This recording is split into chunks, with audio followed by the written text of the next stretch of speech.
Welcome everyone to the nightly Q&A for the 2021 Blood in the Snow Film Festival, presented by Superchannel. I'm your host, Rob Bellamy, host of Bits Radio, and I'm here today with Carolyn from Blood in the Snow. And we lost a camera. You can hear this show and many others at www.bitsradio.ca. But for tonight, we are Bits TV, and we are here celebrating some incredible film. I'd like everyone, if they could, to introduce themselves and their project. We'll start with you, Grant. I am Grant McNair. I'm from Toronto, and my short film is called Ella. Nice. Reem? Hi, my name is Reem Morsi, and I'm here with my film, The Door. Very nice. And Amanda? Hi, I'm Amanda Paris, and I'm here with The Death Doula. And Lucius? My name is Lucius DeChaussee from Toronto, and I'm co-directed The Death Doula with Amanda. Nice. Thank you guys so much for being here. And the films were incredible. The one I would like to start with, if I could, is The Door. Only because I was curious about the location. Was that like someone's apartment that you filmed in? Yeah, we did a lot of location scouting, and we found this house in Scarborough. Oh, okay. So it wasn't a friend's house or one of the cast members' house? No, we had to rent it, yeah. Because then my second question was, could you ever walk by that closet and look at it the same way again? But I guess you guys don't have to worry about that. And the closet actually never existed. We actually created it just for the film. So it wasn't there. Our art department created an additional layers that would be the closet that you go in and out of. So that was like that was the end of a hallway, and you guys made a door. Exactly. Oh, that is awesome. That is awesome. Grant, if I could ask you, Ella, where did that inspiration come from? Because that is a twisted little story. I love it. Well, yeah, there's a bit of a story to that. My daughter, who actually stars in the film, she playing the main character. Years ago, we went to like a Halloween store, like one of those spirit Halloween stores, and she saw this little kind of creepy doll thing that kind of walked around and scared her. And later she came up with this story that was her evil sister and that she was evil, and we had to that's why she lived in the store. So anyway, that was kind of the beginning of the inspiration to having this kind of evil twin. Oh, that is awesome. And Amanda and Lucius, I guess we'll talk to you both at the same time. Where was the inspiration for your story? Yeah, the inspiration actually comes from in Grenada, the island that my mom's side of the family is from. They have something called the Death News. So every day on the island, they report on everyone who died. And it's really interesting. It's the most popular television program. My grandparents were like, shh, the Death News is on, we gotta watch it. And they just kind of give a rundown of everybody who passed away. And I just started imagining what it would be like if there was such a program in North America and all the technology that would be created around it. And that's sort of what inspired the idea of this app and this culture that isn't scared of death, but instead it invites it and prepares for it and thinks about it a lot. And then we created a much more intimate story within that very part of the world. But yeah, the island of Grenada, shout out to the Death News. That is awesome. Lucius, how did you get involved in it? Amanda very graciously invited me to come on this journey with her. This was, her first play, or her first, not first play, her first film, her first screenplay. And, it was really, really incredible. I mean, my parents are from Dominica, and, this idea of talking about death every day is, the same way we talk about the weather or sports. Like, it's very much, ingrained in their culture, and they see it in a very different way than we sort of talk about it here. And so, so she invited me along for the ride, and I'm so glad that I joined on because it was a fantastic, fantastic experience. Excellent. This question, I guess, is more for Rima and Grant. Now that I know it's your daughter that's in the film, it might make this question a little easier. They always say the two things you watch out working with are children and animals, right? And you both have children in your... Was there a challenge? Reem, we'll start with you. Was there a challenge having a child as a cast member? Our additional challenge was also finding a child who's also Arabic and can act. That was very, very difficult. We auditioned forever. And the moment he walked through the door for the auditions, I said to my producer, "This is it. this is our star." And he was fantastic to work with. He was extremely smart, extremely on the ball, and really, I think he's a potential amazing director in the making as well. So he had amazing suggestions of where he should be standing, what he should be doing, and how should he be reacting. So it was actually a very pleasant experience. But I've worked with children before that were very difficult to work with, but not good at the door. No. That's great. Grant. Yeah, so my daughter, I'd always told her one day I'm gonna do a movie with you, kind of thing, and she was getting older and older, so I figured that time better be now, and it was great because we had lots of rehearsal time because she lives with me, so that was definitely a benefit. But no, she was really good, really great on set. It was her first thing she'd ever done, but super professional, and yeah, it was just a really great experience. Excellent. Carolyn? Oh, yeah. My question is for you, Amanda, is you're a playwright, so you know the stage very well. So transitioning to screen, it seems natural, but I just wonder, like, what challenges you kind of dealt with and how that differed. Yeah, thank you for that question. There are a lot of differences in terms of just like the rules of the form, having to understand the rules of the form, particularly for short form. At the time that I wrote the screenplay, I'd never written a short theater play, and my theater plays are normally very long. And so I think one of the biggest lessons of this entire process was, being very precious about what it is that, or not being precious about what it is that you're trying to share and say. Creating this short film and trying to be as intimate with the story, but also create this really fascinating world. It was challenging within the time constraints that we had. But the one thing that theater does allow you to do is play with your imagination as much as possible. When you invite an audience in, they suspend their disbelief. If you tell them that this box is a car, they will believe the box is a car.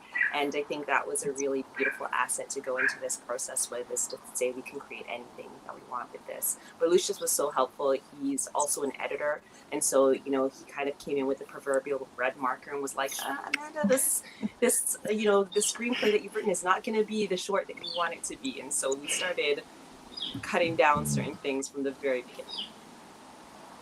That must have been kind of difficult, because I know I'm a writer, and then when someone comes in and you're like, but that was the best part. But I guess Lucius... Yeah. That came from the heart. Don't bring it up again. Don't bring it up again. Just kidding. I can totally understand, but it makes for, having other eyes and having Lucius, who is, he works for the screen, right? It helps to kind of pare it down, but it was so wonderful. Yeah. If not for Lucius, I'd be sitting here with a 45-minute film that no festival would have accepted. So I'm very thankful for him. Well, we never asked you. I asked the inspiration question, and I realized I bypassed you completely, and I apologize for that, because I'm very intrigued on where your story came from. Oh, for me, sorry. For Reem. Oh, for Reem, sorry. Yes. No problem at all. No, actually, being an immigrant here without my family, there were so many moments where I felt like I would love a moment where my mom can hug me, and I think it came from very difficult, like during very bad weather and feeling completely alone and isolated at the beginning. I felt, okay, well, what if it's a child who's experiencing this and creating their own kind of mother figure that they can seek affection and love from, and that's where the idea came from. So I did make this film before in Egypt, actually, and it was two children in an isolated oasis, and it was no words whatsoever. It was completely silent, and it was two abandoned children creating an effigy of a mother, and they hug her to feel the warmth. That was maybe 10 years ago, and then I made The Door as a kind of a slightly higher budget with slightly different angles to it. Excellent. Yeah, I was curious about that because it's a beautiful story, but I'd never seen that take on it. So, I apologize. My train of thought went. For Ella Grant, I'm curious because looking at any short that I ever look at, you always look at it and go, that would be an amazing feature. And you picture it in your head, like Amanda, her 45-minute short. Is there plans for Ella to be a feature? There is not. I mean, when I wrote Ella, it was actually, I had to keep, making it shorter and shorter. It's one of my, I tend to kind of start with very big ideas, and it's very challenging for me to try to get it down. And, I got it down to 15 minutes, and even that was like, very tough. But no, I mean, it was really always intended as a short. So no real plans for a feature for that one. That's sad but good, because that, like you said, that snapshot we got of it was perfect. So, thank you. Reem, was there any thoughts of expanding your story into a feature? I actually do want to do that. I haven't worked on it yet, but I do have the intention to do that. Yes. Yeah, absolutely. I can see that going in a whole bunch of different areas. Amanda and Louisius, Death Doula feature, maybe? We have not talked about that. Definitely, the world that we created, it has larger there are possibilities for something larger. But I am also really happy with this intimate story that we told, and getting to see these characters in this moment, this snapshot. So we'll see. I feel like, I don't know, Lucius, how do you feel? We don't hate each other, so maybe we can work together again. Yeah. I mean, it's so funny because I think that, for the film, it's like we told the story that needs to. Oh, we have a pause for. This is such a great conversation that we can have here, but definitely love to, continue it as a series, because, you fall in love with Shay and Nina. That it's like, it's hard to, not revisit this world again. I do understand what you mean, though. The one short that comes to mind is a film called Cargo from Australia. It's an amazing 12-minute zombie movie, and it turned into a feature for Netflix, which didn't hold up quite as well. So that's where you wonder, should you take that next step? And I got to be honest, I am intrigued by the stories that you guys have told, so I would love to see an expansion on a lot of them. Carolyn, any questions? This is for Grant and Reem. I really noticed, filmmaking, you have to deal with lighting and create a mood with it. But I felt with both of your films, it really characterized the mood, and it's so much more. Reem, I noticed like when the father would come into the room, he was cast in a shadowy kind of, light, and that really conveyed the grief. And, in Ella, the lighting was very simple, but very impactful. So can you both talk about how you use the light in your films? Okay. One of the things I wanted to create is having the feeling that the family is completely living in isolation from society. And so everything was shut inside, all the windows were closed. There's no opening to the world outside. We're just alone in our world. And so with that in mind, I actually also wanted, because the father was the one who was bringing all this on. I don't want to ruin the film for everybody, but he was bringing this whole status and emotional state on everybody because of how he's feeling inside. So that was actually a very good catch. I think you're maybe one of two people who caught onto this whole the shadow thing or commented on it. Yeah. So it was very intentional to have the father be in that kind of feel that he's heavy, like he has a heavy feeling inside of him and it's kind of carrying him on. I tried very hard whenever the kid, especially the kid when he started to create that kind of comfort, the creature of comfort. If you notice, there was a bit of feeling of daylight, even though there was no daylight coming out of the window. So kind of like there's some kind of emotional release. So I really played a lot of that kind of contrast between the father feeling and the kid's feeling in comparison, trying to find a way out emotionally. With Ella, so I worked with my director of photography, Bert Emai, and we just wanted to really create a kind of natural look for it. But the idea was kind of as the film progressed, things got more stark and more, kind of contrasty and that kind of thing. And then I'm actually a colorist as well on the side. And so I spent a lot of time afterwards, in post, just trying to tweak that look and make it kind of still I guess artsy in a way, but still holding that kind of natural feel as well.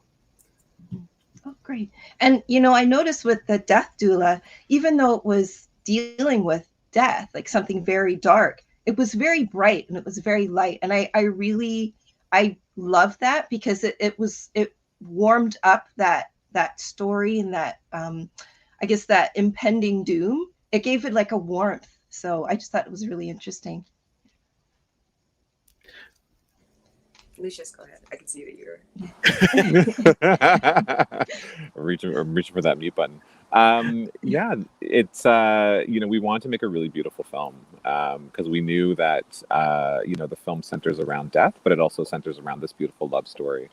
And so, it's this push and pull between, this the conflict of their relationship, the premise of this history that they've had together, but then also this impending grief. And so, the film, when he is first introduced to her, he's outside, she's outside. We start in the natural light. And then the film sort of progressively, gets darker as we move inside and move through those emotional states of her grief and his grief. Excellent. Now, one thing not to worry about, everybody watching this right now has already seen your films. So if there are a little bit of spoilers, it's A-okay because everybody's already seen them. I have to ask a question for Death Doula because you guys had that app on your phone. Was this CGI on top of a phone, or did you create something someone could actually physically play with on set? I mean, I wish we had the budget to create something that someone physically could play with. That would be wonderful. This was a self-financed film, so it was CGI. But we did talk about how the app would work. We created like a whole plan for it, and like what are the different features that would be included in the app. So, if it did expand and we made the series, I feel like we have all the planning ready to like make this app possible. Even just like how they would predict your date of death, like what are the different info that you would put in order to get this predicted date as well too. Also, if someone wants to finance us to make that, I'm just kidding. Yeah, but, there we go. Totally kidding. Don't want that app to ever exist. But yeah, we did CGI, but yeah, it's something that we thought about in a lot of detail. Because it comes across like a real app. Like honestly, you can't tell. That's why I had to ask, because we did an interview last year with a film that had that kind of thing and found out it was a real app. I didn't know they made it. So I wish we could have done something like that. Yeah. So yeah, but don't search the Apple Store for this though. Too late. I wasted half an hour. Great, but that brings me to you when I was talking with these effects and stuff, because you have that mirror effect that repeats itself quite a bit in your film. Was that tricky? Yeah, I mean, it was, we kind of, did a lot of tests, of course, ahead of time to make sure it was going to kind of work. The mirror effect during the day, I actually just did myself, just kind of played around until I got something that was reasonable. The night mirror, we hired on a VFX company to do, just because it was a little beyond my control. But I really like the idea was, I didn't want it too showy. I didn't want it to be like, ooh, in a kind of cool effect like that, because it's the only time it happens in the movie. And I just wanted it to kind of almost blend into the background and it'd be there, but not be too kind of over the top. So yeah, I think it worked too. No, I think it's great because you're right. Sometimes an effect can pull you right out of a story. Right. If it's too good, you're going, wow, and you forget everything around it. Especially if that's the only time it happens, right? Like if it's kind of throughout, you're like, you get used to it. But if it's just that one thing, yeah. Excellent. Reem, I got a question for you. Your effigy, I guess you would call it, the mom that was made. Did you keep that? Our art department created it. Yes. I actually have two of the heads here in the house, and it's very creepy to keep them. I can imagine, because it's that stuff you want to keep, but then you get it. It's like, why have I got this in my house? Yeah, I do have the head, and it doesn't have any hair on it, and it's just like the eyes are a little bit warped, and it looks really terrifying. And I have it like right in the dining room. So yeah, but we had a really great art department team, and especially Ariana, our production designer. She had like a great mind for these things as well, and so she was really happy to play with this around and created her and art director. So yeah. No, I wouldn't. Carolyn. This is for Amanda and Lucius. You know, the aspect of Afrofuturism is really interesting in your film as well. Like, I find it's a lot of the times people don't expect to see people of color in the future. So, can you talk a little bit about that and your views on it? Lucius, do you want to start? Yeah, I mean, you know, that was incredibly important. I mean, we're coming out of this period where, you know, sorry, somebody driving a Indy 500 behind me. He's about to talk. We're like street racing, even though it looks like I'm in the country, but I'm definitely not. Yeah, we've been coming out of this period where you know, the emphasis on Black Death is so heavy, and you know, has been filtered through the media in so many different ways, and you know, in this vision of our future here, you know, the character knows, like Nina knows, her date of death.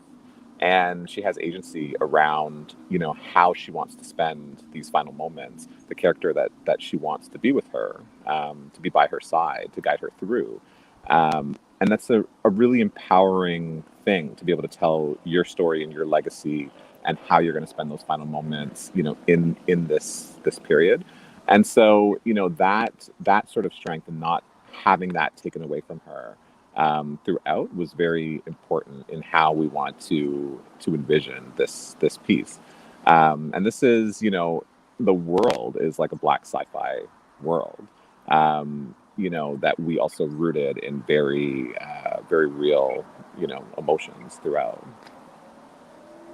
Yeah, we talked really early on about not wanting it to look like what did our future want to look like, and you know, taking inspiration from a lot of history, actually. You know, the location that we chose, the ways that we dressed, Nina in particular, you know, just using very soft and delicate fabric. We wanted to think about this idea of the future as not something that has to, you know, be spacey, or, you know, there's technology that's a part of it, but that's not what it's rooted in. And it was really beautiful to think about, you know, placing ourselves in this location, in this space, in this time, in it with a premise that is ultimately very sad, but as Lucia said, has a lot of power to it. And so taking that, you know, that note of power into, you know, the art department, into the decisions that we made around costuming, hair, all that sort of stuff, and props. It was really interesting to be able to play like that, and to release ourselves from sort of the rules that often exist around what the future needs to look like. And particularly because Black folks are not often envisioned in that future, then we get an even larger playground to exploring. Mm-hmm. Yeah, I think the softness was really gorgeous in that aspect, because you see the, like, you know, sci-fi, everybody's got like jetpacks, or, you know, everything's very metallic and hard. Yeah. So it's really, Angular. It's nice to see. Yes. Yeah. So it's nice to see something soft. Yeah. Well, thank you all for being a part of this. And thank you all for watching this. If you'd like to tune in to bitsradio.ca, you may hear a little bit more, because we're going to chat for a second after this. But for now, thank you so much for tuning in, and we hope to see you all in the rest of the festival. There we go. Okay, we're clear. Now we're into the podcast time, so we can chat more. Carolyn, do you have more questions? Sorry, I have to look at my notes. Go ahead, Rob. I have to look at my notes. I had one more and I closed my spot. So. No, it's cool. The one thing that I was going to bring up, Carolyn already brought up with Death Doula, is the fact that you did brighten it up. You know, like with Ella, if you watch, it's a very dark film, and that's because of the tone. You know, even with The Door, by you guys brightening that up, was that on purpose to try and take away from the darkness of it? Yeah, we talked really early on about, you know, the kind of space that we wanted to create, and, you know, some of our references and inspirations. And it was really quickly we realized that we didn't, like, this is going to be sad, but we didn't need to enter into it sad. You know, we can go on a journey, as Lucius described. And so when we found the location, which was like this incredible find, it was like an old converted church that had become like an Airbnb. They go for retreats and whatnot, and it had, you know, these wonderful windows and just this really it was just a beautiful space in this large outdoor setting. And said, oh, okay, like, you know, this changes everything, and this changes what it can look like. And so, you know, I think as soon as people hear death, they, you know, there's always this preconceptions around it. But thinking about our inspiration, you know, going back to Grenada and the death news comes on when the sun is still up. You know, people are watching it in the daytime or listening to it on the radio because it's also on the radio. They love the death news, as I mentioned. So it's just a part of everyday life. And so taking that note with us on this journey, we wanted to continue looking at it in that way. And see, that's perfect, because like, and again, I'm going to compare it to Ella in The Door. With Ella, it has that dark feeling, I believe, and correct me if I'm wrong, Grant, but you want that nighttime feel of, you know, what's around the corner in the dark. Definitely, yeah. Right? And same with The Door. You're secluded and all that. So it felt open, you know, by having, you know, this death doula. When I first saw the title, I'm thinking, okay, we're getting into a dark film here. And then it starts out, like you said, outside and bright, and it's like, this is different, and it fits so well to the story. Thanks. Happy to subvert expectations. Right? And that, I think, was the key for me. And again, like with Ella in The Door, they did not disappoint. But once you started watching it, you knew exactly what you were getting into, which is great. And it's the same way here. Once you started, you're going, okay, this is not what is normal. So I thought that was brilliant on all three of you parts. Like, it fits your stories beautifully. Carolyn. Yes, so this is for Reem and Grant.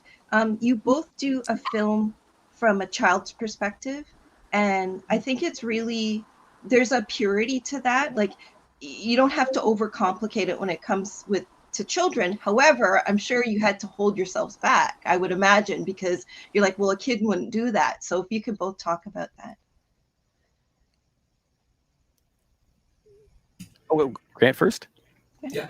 No, I mean, it was always going to be from Emma's. The whole thing is kind of from Emma's point of view, and the whole idea of Ella, the kind of bad side, or however you look at it, evil twin, is really, you know, just intended that this is she's obviously has some issues, and you know, the viewer, you know, it's just that we don't want the viewer to really know one way or another, is this really happening, is this just, you know, a child's imagination, that kind of thing. So yeah, it was always just kind of fairly straightforward, in that it was a limited viewpoint, and we just stuck with that.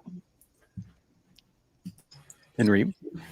With me, I feel like when I was making The Door, I wasn't aware of it. But then once we finished it and went to editing, I kind of saw scenes that are from my childhood, because we've had a lot of, my family experienced a lot of deaths.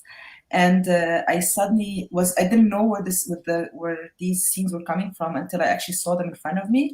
And I had a really bad reaction the first time I viewed them, because I realized it's all like, this is 7-year-old dream or 8-year-old dream's perspective, and it's not really that awareness. So I wasn't thinking of the boys' perspective. It was more like mine, but I didn't. That lack of awareness, I think, is actually a very key point for many creatives, because this is where, like, the stories that you have accumulated through your life kind of start to come through you. And I feel like sometimes if you're not aware of it, it even comes out better, because you're not trying to filter it, you're not trying to stop it, just putting out feeling on the screen as much as possible. So that was more or less, and Joey was able to reflect that really well. So we got really lucky with that. Excellent. Great. Yeah, that's powerful. I got a comment, Grant. You were talking about whether it's really happening or in Ella's head, or Emma's head. Yeah. That, I think, caught me right at the beginning, because the title is Ella. And then once they start talking, it's Emma. And Right. for the first couple times, I'm thinking, am I mishearing? Yeah. You know? Yeah. But then you catch on, okay, this is Emma. And then she starts talking what's going on. So it's like, is it really going on? I thought that was nice. Okay, good. Thank you. In an earlier kind of cut, there was another scene in there where it explains it a little more, but it just really pushed the length too long. And, you know, it was kind of like, other than that one little line of explanation of this, the scene just, you know, it didn't add to the movie. So I took it out, and I was hoping it's still kind of, you know, you're able to follow along okay, and it still made sense. Well, you've actually answered my next question then, and I wasn't going to bring this up because I know Lucius is not going to like when Amanda starts talking. Were there parts of the story that were cut that you really wanted to have in it that didn't make it to screen? Yeah, It's an Amanda here. I was kidding. We cut a lot, though. I mean, as Amanda said, it was, I think the first cut was probably, closer to 30 minutes. And so, there was quite a bit that we cut out. And remember all that you cut from my script, Lucius. We haven't even, you're talking about the editing suite. We're just backing up to the script. I'm just kidding. Okay, we'll back up to the script. I did, upon first read. Well, I mean, and that was the thing, because when you talk about coming in with a background as a playwright and writing in film, I was like, for this short film, we've got like 7 characters. We have, all these voices, all these locations. It's like logistically, there's things that we can probably condense and pair to sort of synthesize and tell the story. But then also there's power in what you're not telling. And so, things that we could show, we were able to show. Things that we were able to imply, we were able to imply. And especially after going through the first cut, I had a moment where I was like, this opening scene, we could cut the whole thing. And, how does that shift, how we come into the story and the journey that the audience is put on. Because instead of having, this backstory, instead of having the world set for them, you come in a little bit of the same state as our main character, and so he comes across this incredible location, and he is on a journey. He's searching. He's trying to find the person who called him there. And so you're immediately sort of drawn into to his process and his world and his confusion, and you start to unpack that world through him. So it was a lot of edits. It was a lot of cuts. And I think in the end, like we tried to serve the film, as best we could, but it is so hard because I know from Amanda's perspective, like, she wrote it, and Amanda is a fantastic writer, and so I just felt terrible every time asking to cut something. No, but to go back to something that Grant just mentioned, sometimes you don't need the explanation. It's like you hope, you're a little worried, you're concerned. Hopefully, the audience will follow along and get it. But that's what I ultimately learned in this process: is trusting your audience. They will get the story. Maybe they don't know every detail, but they will get it. And I think, sorry to just keep referencing what other people said, but to go back to what Reem was mentioning, when you sit in the editing suite, you start to see all of these things that you didn't necessarily notice when you were filming, right? And when we were in the editing suite, we realized that the actors were doing such a phenomenal job in so many ways that we didn't need all of this explanation because they were showcasing so much of it in their performance. So, it's a bit of a, this process, as we all know, it's so much of it changes along the way, and you have the idea initially, and then what you come out with at the end might look very different, but as long as the story is being served and is being told the best way possible, then that's wonderful. And editing, it was like a jigsaw puzzle, just rearranging the pieces and figuring out what makes the most sense. But I'm ultimately very happy with what we came out with. And to go back to your original question, there isn't anything that we cut out that I'm like, oh no, why didn't we have that at all? So I'm very pleased that I can leave at the end of it feeling that way. That's awesome. Yes. Now, Grant, I thought you had kind of answered it, but you started to say something when I went over to Amanda and Lucius. Yeah, no, I just, following on what was just said, I ended up cutting the entire first kind of scene out of my film as well. And it did, I think, make for a better movie in the end. Like, my favorite movies are always the ones where the audience has to do a little bit of work and not just, have everything handed to them. So I didn't realize that's what I was doing at the time. But, after you cut that out, you're like, oh, okay, yeah. Kind of no, Grant, that was your intention all along. That's right, of course. That's excellent. Reem, was there anything that you had to cut you kind of wish you hadn't? Not cut, but we reordered some things at the end because it all seemed like it happened within 12 hours with the first cut, and then we just reordered the scenes and put them in a differently. So now it feels more like it was spread over a number of days. That was the main change, but we didn't have enough. We didn't shoot enough to take things out. So. Gotcha. That can be a problem sometimes. Carolyn, any other questions? No, I think I'm good with the questions. Yeah, everybody's answered Yeah. so amazingly. I had a question. Cool. Grant, does your daughter get a co-writing credit since it was initially her idea? She does. No, she does not. But she got lots of, Starbucks and whatever else on set that she was asking for. It's actually like I made this movie. Obviously for my daughter, for me, it was great that it's to put it into some festivals and stuff. But what actually ended up happening with it, which was just an awesome bonus, was afterwards, after we did it, a few months later, she's like, to my wife and myself, I want to get an agent, and she did, and she's ended up, auditioning for a whole bunch of stuff, and then she actually got a call back for the CBS show Clarice that was on, and the CBS execs actually asked to watch an early version of Ella, and they did, and she ended up playing young Clarice Starling in Clarice, and I'm hoping that the movie has something to do with that. So yeah, really great. That's awesome. That's amazing. Yeah, that is so cool. Well, guys, thank you so much. I do have one last question, if you don't mind, and it's just because of the way things are today. With your film, was COVID responsible for how it was produced or how it was written? Because watching your films, I notice a lot of them are single sets, very limited people. Did COVID play a huge part of that? Reed, we'll start with you. Actually, I'm the shortest answer. Mine was shot before COVID, so it does not apply to us. Yeah. So we have a no. Same. Yes. Same. It was shot before COVID as well too. It just happened to come out a lot later because both Lucius and I went through really big life changes in between. We had kids, but yeah, it's same. Post can be killer. Trust me.